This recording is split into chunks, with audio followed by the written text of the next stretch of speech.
let me be the light of the world. Lord, you call me the light of. 함께 죽고 함께 장사되었나니 왜 죽음이 필요한가? 완전히 새로운 삶을 위했습니다. 우리가 자주 그러지 않습니까? 이제 나는 새 출발하겠다. 이제부터는 다르게 살겠다. 열심히 정직하게 살겠습니다. 이제 마음 잡을게요. 이제 공부 열심히 할게요. 하고 나름대로 노력해 보겠다는 정도가 아니라 완전히 죽었어. 옛 사람이 살던 영역과는 완전히 관계가 단절되어서 새로운 차원의 삶을 살아간다는 말입니다. 그것을 세례라고 설명하는데요, 이 기독교의 세례에는 구약의 배경, 이스라엘 역사가 배경을 이루고 있습니다. 고린도전서 10장에 보면은 형제들아, 나는 너희가 알지 못하기를 원하지 아니하노니 우리 조상들이 다 구름 아래에 있고 바다 가운데로 지나며 모세에게 속하여 다 구름과 바다에서 세례를 받고, 모세에게 속하여 바다에서 세례를 받고. 여러분 출애굽기 읽으셨죠? 기억나십니까? 모세가 바다에서 세례 베푼 거? 없었던 것 같기도 하고 내가 잘못 읽었나?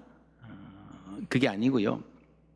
지금 바울은 구약의 성도들이 홍해를 건너서 뒤에 있는 죽음의 현실을 뒤로 하고 새로운 생명으로 민족으로 탄생한 그 사건을 가지고 세례가 뭔지를 설명하고 있는 겁니다.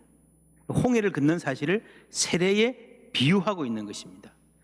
여러분 출애굽기에 보면요, 하나님께서 10가지 재앙으로 바로를 완전히 무릎 꿇리시고 제압하고 출애굽합니다. 그때 얼마나 혼이 났던지 그냥 가도 좋다가 아니라 제발 빨리 가라, 제발 빨리 가주십시오 라고 할 정도였습니다. 그래서 이스라엘 백성들은요 이제 완전히 끝난 줄 알았어요.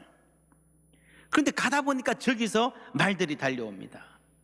적을 완전히 제압한 줄 알았는데 또 살아남아서 공격하는, 이런 할리우드 영화에 많이 나오잖아요.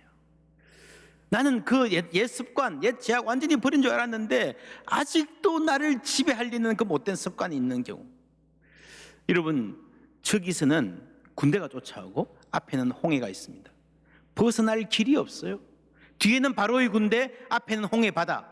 사실은요 바다가 아니어도 군대가 쫓아오면 달아날 수 있겠습니까? 아이들 데리고 소 몰고요 대항하는 것은 상상도 못하죠.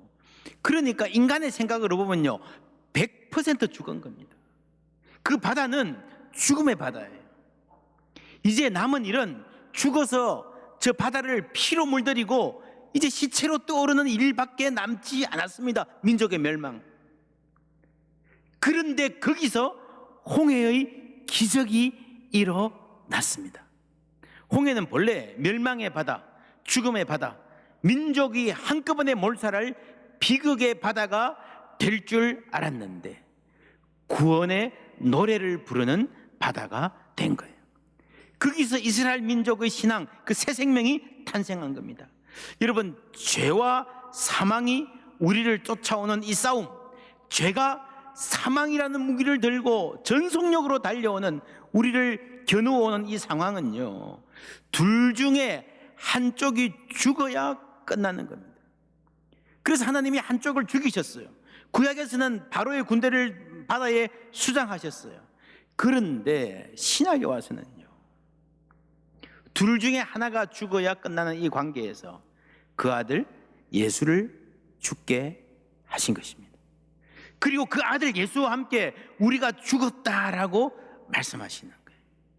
여러분 우리가 그리스도와 함께 죽었다는 말은요 죄에 대해서 죽고 이제는 사망을 이기고 영원한 생명을 산다는 말인 줄 믿습니다. 예수님께서 신약에 보면요 요단강에서 세례를 받았었어요.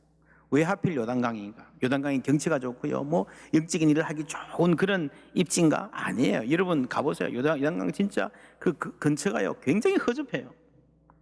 별거 아니에요. 요단강은 이스라엘 백성이 출애굽기를 지나서 여호수아에 보면요 가나안 땅으로 들어가는, 약속의 땅으로 들어가는 관문이에요. 요단강을 건너면 이제 약속의 땅에 들어가는 거예요. 예수의 구원은 새로운 출애굽, 우리를 하나님 나라로 온전히 인도하실 것을 상징하는 그 장소에서 이제 새 출애굽을 말씀하시는 겁니다. 그래서 구약의 두 가지 구원, 홍해를 건넌 이 구원과 요단강을 건너서 약속의 땅에 들어가는 이 이스라엘의 구원의 이야기가 신약의 구원을 설명하는 배경이 되고 있습니다. 오늘 우리도 죽어서 천국 간다라고 할 때에 요단강을 건넌다 그러잖아요. 그죠? 요단강 건너가 보겠네. 며칠 후 며칠 후. 이런 찬송이 있습니다. 약한 나로 강하게, 가난한 날 보하게, 눈먼 날 볼 수 있게 주 내게 행하셨네. 내가 건너야 할 강, 거기서 내 죄 씻겼네. 이제 주의 사랑이 나를 향해 흐르네. 내가 건너가야 할 강 어디입니까? 요단강, 죽어서 건너는 강입니다. 여러분, 인간의 모든 한계, 유한함, 연약함이 드러나는 자리입니다. 거기는 뭘 가지고 갈 수 없어요. 나의 공로, 나의 그 많은 재산, 나의 사회적인 네트워크, 나의 학식, 아무 소용이 없습니다.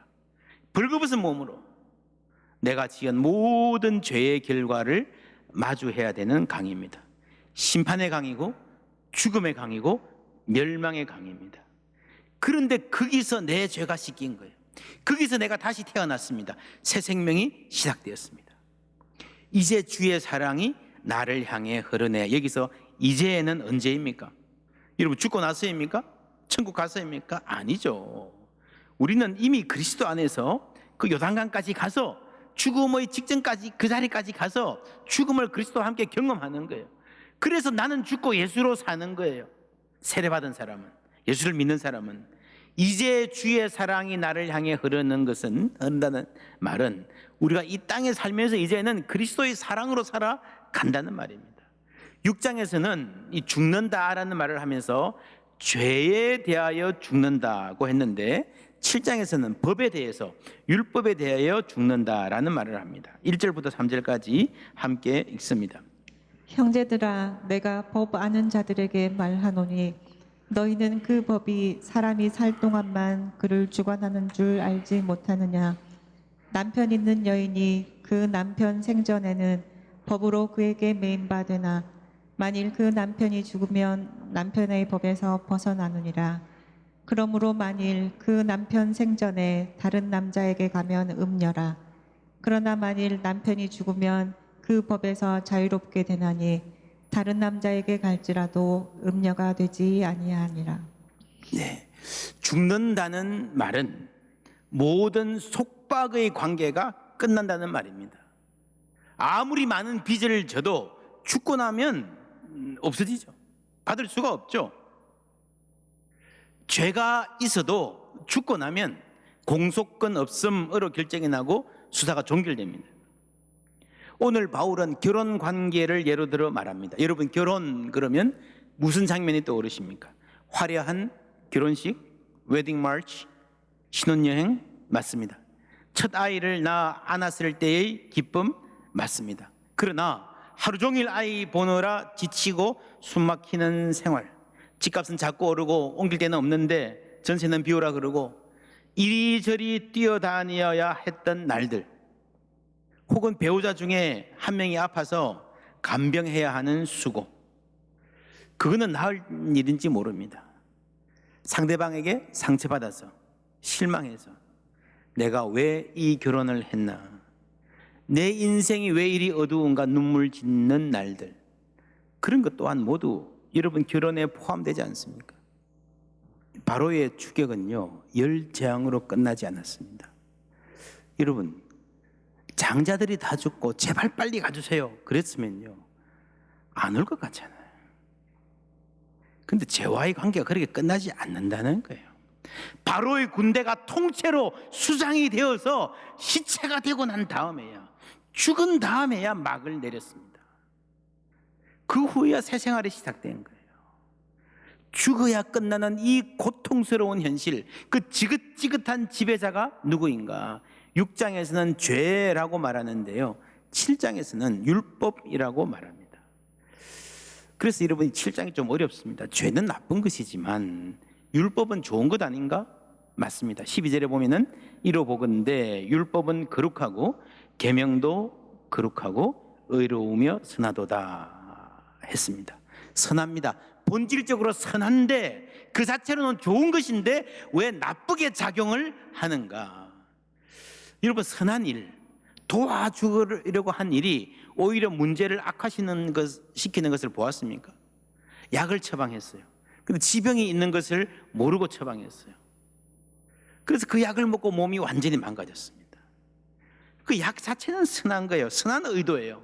근데 선한 것이 악한 작용을 할 수 있는 것이지요. 어떤 집에서는요, 아들이 오토바이를 너무너무 좋아해요. 그래서 부모가 생일 선물로 오토바이를 사줬어요. 어느 날 그걸 타고 나가서 다시 돌아오지 못했습니다. 아이고, 바보 같은 부모, 왜 오토바이를 사줘? 오토바이만 그렇습니까? 어떤 부모는요, 평생을 아끼고 저축해서 많은 유산을 자녀에게 물려줍니다. 그 유산이 자녀를 오히려 망하게 하는 집들 많지 않습니까? 여러분, 돈이 나쁩니까? 아니에요. 돈이 악합니까? 아니에요. 사람이 악하고 사람이 어리석은 거죠. 그래서 우리는 선한 것이 결과적으로 나쁘게 작용하는, 삶을 세워주려 한 것이 결과적으로 삶을 무너뜨리는 가슴 아픈 아이러니를 인생에서 많이 목도하고 있습니다. 율법도 그렇습니다. 5절에 보면 인간을 괴롭히는 옛 자아를 지배하는 무시무시한 사인방이 나옵니다. 첫째로, 우리가 육신에 있을 때에는, 어디 있을 때요? 육신에 있을 때. 두 번째로, 율법으로 말미암는. 세 번째로, 죄의 정욕이 우리 지체 중에 역사하여 우리로, 네 번째로 뭘 위하여? 사망을 위하여 열매를 맺게 하였더니. 육신, 율법, 죄, 사망, 이 네 사인방은 결코 우리를 놓아주지 않고 죽어야 끝나는 관계를 형성합니다. 적과의 동침, 영화에서의 남편처럼, 병거를 몰고 창을 겨누고 달려오는 바로의 군병처럼 무시무시한 대적입니다. 이 사인방 중에 죄와 사망이 들어가는 것은 이해하겠는데 육신과 율법은 좀 이해하기 힘들죠. 여기서 육신이란 말은요, 중립적인 의미에서 몸이라는 말이 아니라, 여러분, 우리가 육신에 있을 때는 이라는 말고 과거로 이야기하잖아요. 우리가 육신에 있을 때는 이란 말이 무슨 말입니까? 이게 지금 죽었다는 말이 아니죠. 지금도 살아있는 사람입니다. 지금도 몸을 갖고 있지만 여기서 육신이라는 말은요, 자기 정욕대로 행하는 습성을 이야기하는 거예요. 이 육신은 키 175, 몸무게 72kg 이런 몸이 아니라 인간의 타락한 본성을 따라 살아가는 옛 자아를 말하는 겁니다. 선한 것을 생각하지만 악한 생각과 감정에 휘둘리는 나, 비교의식과 열등감에 찌들어 있는 나, 음란하고 악한 생각을 다스리지 못하는 나, 용기를 내어야 할 때 움츠러들고 참아야 할 때 참지 못하고 이를 그르치는 조급한 나, 조그마한 상처 받았다고 극복하지 못하고 미움을 키워가고 남에게 더 큰 상처를 주고 스스로도 병들어가고 있는 나, 이게 육신입니다. 이 육신이 나를 공격하고 죄짓게 하는 존재라는 겁니다. 그러면 율법은 뭔가? 율법이 왜 문제인가? 7절부터 11절까지 우리 함께 읽습니다. 그런즉 우리가 무슨 말을 하리요? 율법이 죄냐? 그럴 수 없느니라. 율법으로 말미암지 않고는 내가 죄를 알지 못하였으니 곧 율법이 탐내지 말라 하지 아니하였더라면 내가 탐심을 알지 못하였으리라. 그러나 죄가 기회를 타서 계명으로 말미암아 내 속에서 온갖 탐심을 이루었나니 이는 율법이 없으면 죄가 죽은 것임이라. 죄가 기회를 타서 계명으로 말미암아 나를 속이고 그것으로 나를 죽였는지라. 율법이 나쁜 것이 아니라 죄가 우리 지체 속에 있는 탐심과 욕정을 부추긴다는 것입니다. 그런데 그 율법이 그 부추김을, 죄의 작용을 없이 하거나 막아주거나 약화하지 못하고 오히려 그 기회를 제공하는 슬픈 아이러니입니다. 여러분, 하지 마라 하면 더 하고 싶잖아요. 율법이 악하다는 것은 아니에요. 그러나 율법은 우리를 죄의 공격으로부터 지켜줄 힘이 없습니다. 율법은 악하지 않지만 무능합니다. 율법의 문제는 악하다는 것이 아니고 약하다는 데 있습니다. 율법은 사람을 변화시킬 수도 없고 우리를 새롭게 할 수도 없습니다. 세상의 도덕이 그렇습니다. 여러분, 노예된 히브리 백성이 착하게 살고 그래서 다른 민족들보다 정직하고 도덕적으로 살면 그것으로, 그 도덕적인 탁월함으로 바로의 군대를 이길 수 있겠습니까? 나름대로 착하고 순박하게 사는 약간 나은 도덕적 점수, 그 가마력으로 바로의 군대를 홍해에 수장시키고 새로운 민족의 미래를 개척할 수 있겠습니까? 택도 없죠. 좀 착하게 살면 바로의 군대가 감동해서 죄송합니다, 존경합니다 그러겠습니까? 세상이 우리의 도덕에, 교회의 도덕적 고길성 때문에 바뀌겠습니까? 그렇지 않습니다. 그래서 율법이 힘이 없다는 겁니다. 여기서 말하는 율법은 문자를 말합니다. 이제는 우리가 얽매였던 것에 대하여 죽었으므로 율법에서 벗어났으니 이러므로 우리가 영의 새로운 것으로 섬길 것이요. 뭐로 섬긴다고요? 영의 새로운 것으로 섬긴다. 여기서 영의 반대는요, 율법 조문입니다. 율법 조문, 문자, 율법 문자에 묵은 것으로 아니할지니라. 영과 문자가 대비됩니다. 율법 자체, 문자 자체는 힘이 없어요. 율법은 소중하고 귀합니다. 그게 왜 소중하고 언제 귀한가 하면요, 그 문자가 문자에 머물지 않고 성령께서 이 율법의 문자를 통해서 우리 마음에 말씀하실 때에, 우리 마음에 성령의 감화를 받을 때에 그때 율법이 생명의 통로가 될 수 있는 것입니다. 우리가 지금 백통하면서 성경 열심히 읽고 있는데 성경도 마찬가지입니다. 성경을 문자 그 자체로만 읽으면 거기는 생명이 없습니다. 성령께서 함께 하셔서 그 문자에 담긴 말씀을 우리 마음에 말씀해 주실 때, 박기고 목사가 설교할 때에 인간의 말 자체는 아무런 능력도 없고 아무런 유익도 없습니다. 이 말을 성령께서 여러분 마음에 날라주실 때에 그제서 이 말이 생명의 통로가 되는 줄 믿습니다. 그래서 영의 반대는 문자인 거예요. 그래서 우리가 율법의 문자에서 벗어나서 영의 새로운 것으로 섬긴다라고 말하는 것입니다. 영의 새로운 것으로 섬김, 율법 조문, 문자에 묵은 것의 노예됨이 대비됩니다. 여러분, 영어로 새로운 것으로 섬긴다는 말은 무슨 말일까요? 이전에는 매 맞는 아내였습니다. 조금 마음에 안 들면 주먹이 날아왔습니다. 마음에 늘 그늘이 있습니다. 무슨 일을 해도 기쁨이 없어요. 칭찬을 받으면 더 부담돼요. 또 뭘 가지고 터집을 잡을까? 무슨 말로 나를 괴롭힐까? 노심초사하며 살았습니다. 이 생활의 가장 심각한 문제는요, 나를 사랑하기 힘들다는 겁니다. 멸시받고 무시당하는 삶이 계속되면 내가 가치 있는 존재라는 사실을 잊어버립니다. 내가 나를 사랑할 수 없습니다. 자신은 더욱 없어집니다. 그런데 이제는 그 관계가 끝이 난 거예요. 완전히 정리되었습니다. 그러면 이제 어떻게 삽니까? 어떻게 살아야 되겠습니까? 결혼이라면 지긋지긋하다, 혼자 살자.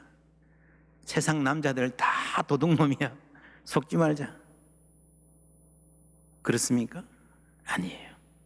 4절에 보면 그러므로 내 형제들아 너희도 그리스도의 몸으로 말미암아 율법에 대하여 죽임을 당하였으니 이는 다른 이 곧 죽은 자 가운데서 살아나신 이에게 그 다음 뭐예요?